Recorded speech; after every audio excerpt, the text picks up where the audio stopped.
A coisa mais importante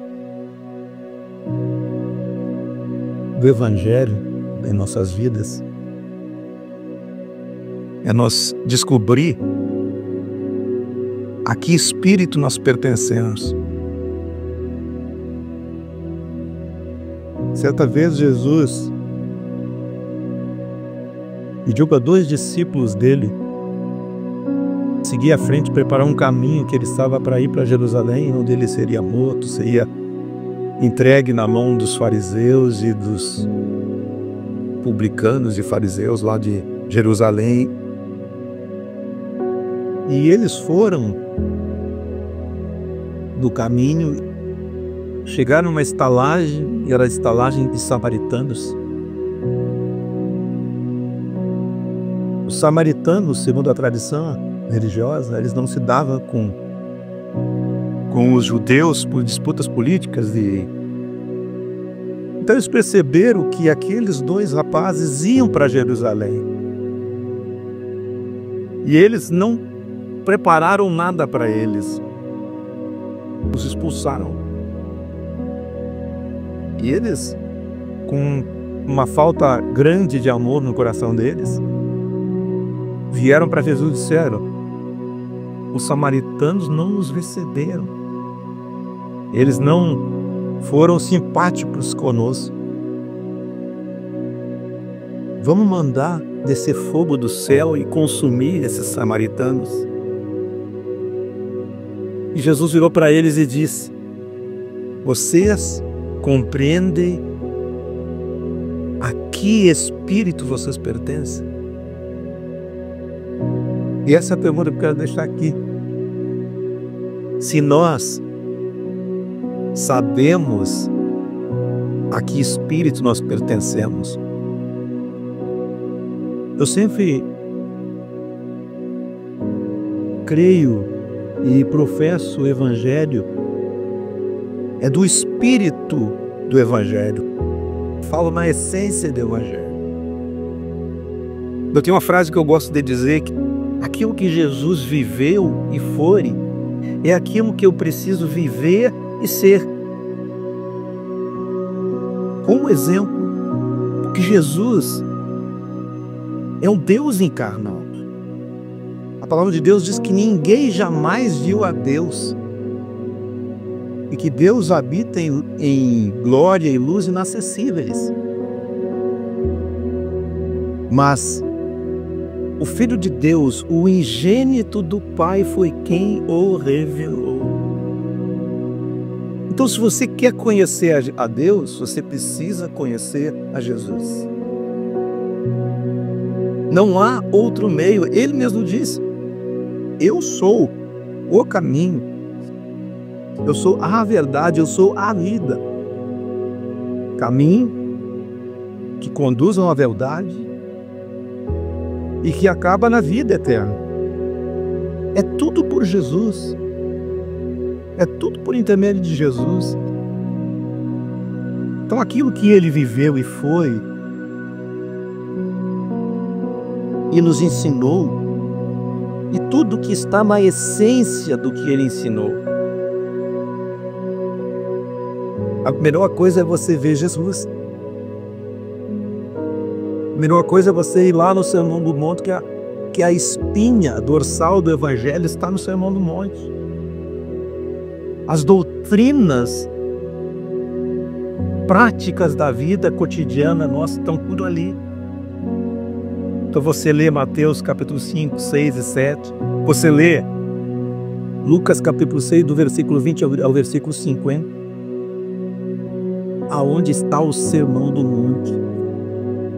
Jesus vem ensinando. Então quando você olha para Jesus, o que ele fez, o que ele viveu, aí que está a essência do Evangelho. Essa essência do Evangelho é o Espírito dele.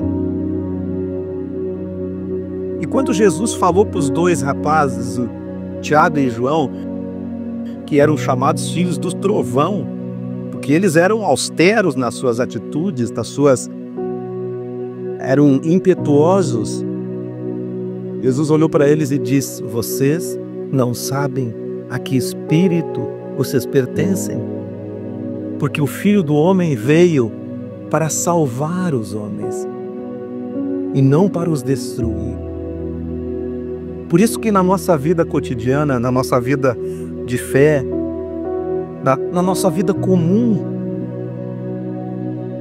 nós precisamos entender o espírito a que nós pertencemos. E quando nós entendemos e caminhamos nesse processo, nós começamos a ver as coisas ao nosso lado serem transformadas. Transformadas pelo poder que o Evangelho que nós carregamos tem de fazer, de mudar, de transformar. Tudo aquilo está ao nosso redor. Aquele rio lá de Ezequiel, que onde passa aquele rio, tudo ao redor se transforma. E tudo que não tem vida terá vida a partir daquele rio. Salmo 46 diz que há um rio cujas correntes alegram a cidade de Deus, o santuário das moradas do Altíssimo é nós. Esse rio flui de dentro de nós. O mesmo rio que Jesus disse: quem crê em mim, como diz a Escritura, rios de água viva correrão do seu interior.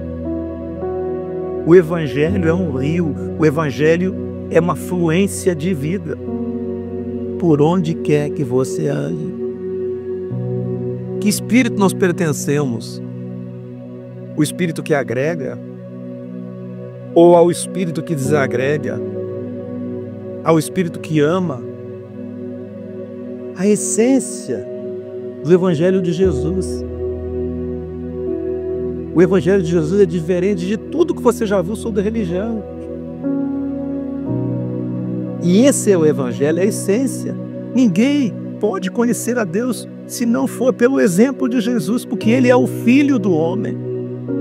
É o Filho de Deus, mas é o Filho do homem. Nascido de mulher, que nem nós. Nascido nessa existência. Que viveu e foi. Tudo que viveu e foi. E que nós podemos viver e ser nessa existência, nesse plano. Por isso que o Evangelho é compreensão. Paulo diz que o Evangelho é poder de Deus para a transformação daquele que crê. É uma vida de processos. Todas as situações da nossa vida são processos que precisam ser reproduzidos para que a gente chegue num objetivo. Nós estamos em constante mudança. Nós precisamos muitas vezes deixar muitas coisas de lado. Devemos deixar de lado todas as coisas que nos embaraçam e seguir para o alvo, para a carreira que nos está proposta. O Evangelho é uma carreira. Até que nós chegamos naquele dia, eu combati o bom combate, completei a minha jornada e guardei a fé. Eu não sou mais aquele menino e nem o homem que tinha me tornado para a pessoa que eu sou hoje. Você pode olhar em mim e achar muitos defeitos, e vai achar, mas vai encontrar alguém que está num processo até o fim dessa existência. Porque eu sou de outro lugar, nós somos de outro lugar. Nós não somos desse lugar.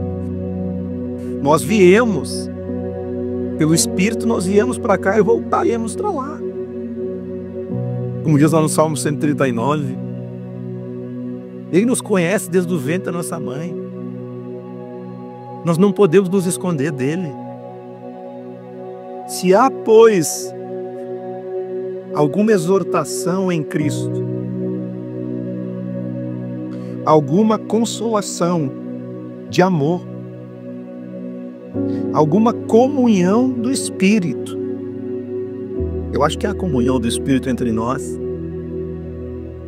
E precisa haver comunhão do Espírito entre todos. Entranhados afetos e misericórdias. Quando fala de entranhas, fala das profundezas da pessoa. Entranhas, às vezes as pessoas ficam nervosas, dá dor na barriga, né? Entranhas.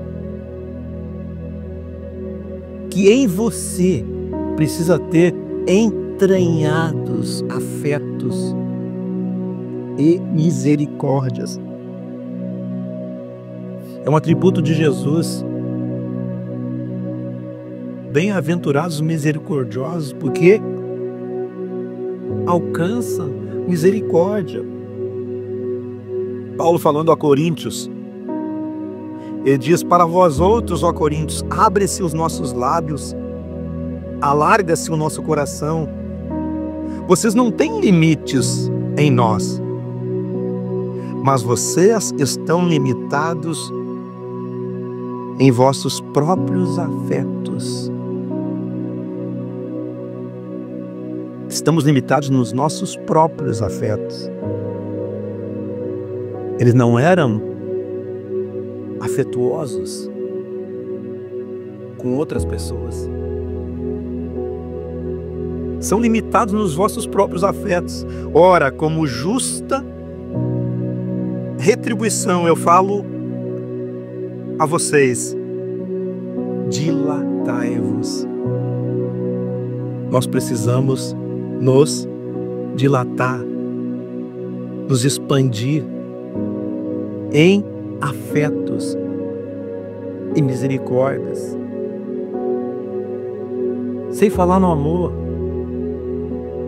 sem falar na graça, sem falar no perdão, sem falar na compaixão, sem falar o fruto do Espírito.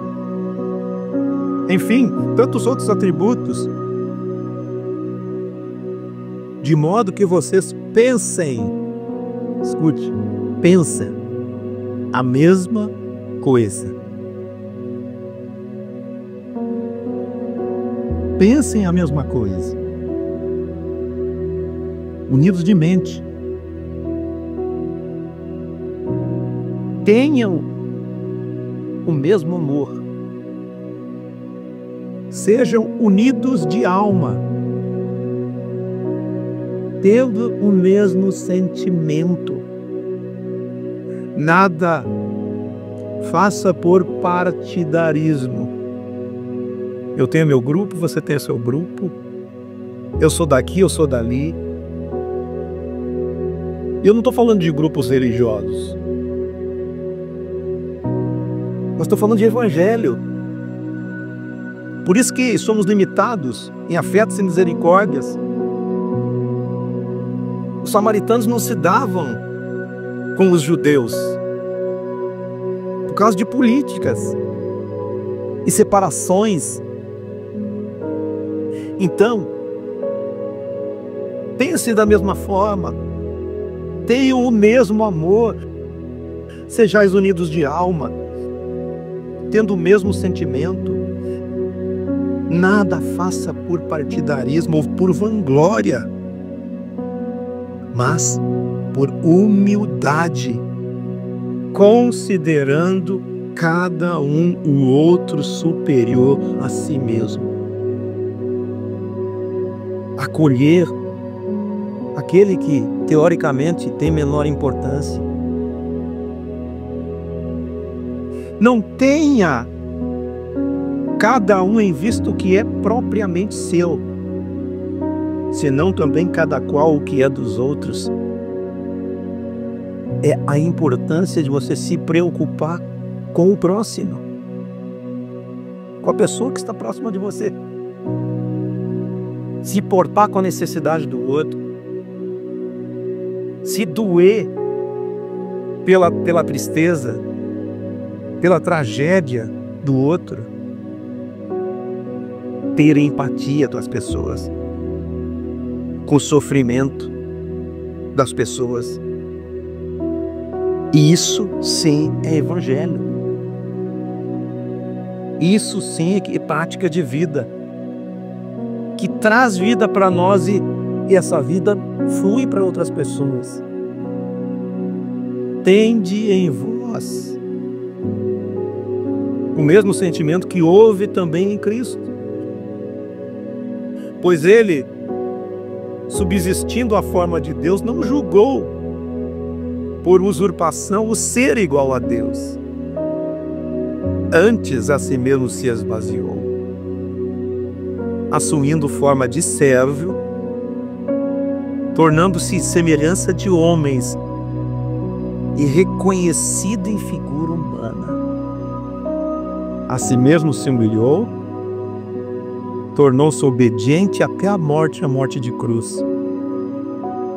Pelo que também Deus o exaltou e deu um nome para ele sobre todo nome, para que ao nome dele todo joelho se dobre, toda língua confesse que ele é o Senhor. A que espírito você pertence? A que espírito? A gente toma atitudes depois que a gente cai em si. Eu não deveria ter feito isso, eu deveria ter feito o oposto disso.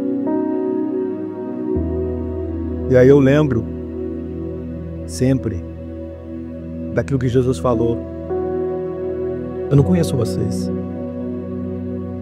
porque eu tive fome, você não me deu de comer. Eu tive sede, você não me deu de beber. Eu estava nu, você não me vestiu. Eu tive preso, você não foi me visitar. Eu estava no hospital, você não foi ver como é que eu estava. Mas quando, Senhor? Quando você não teve empatia. Era eu que estava ali. Eu só posso ser amado nele. Você não pode dizer que me ama sem amar aquele que eu amo. Isso é o Evangelho. Fora disso, nós não temos mais nada. Amém?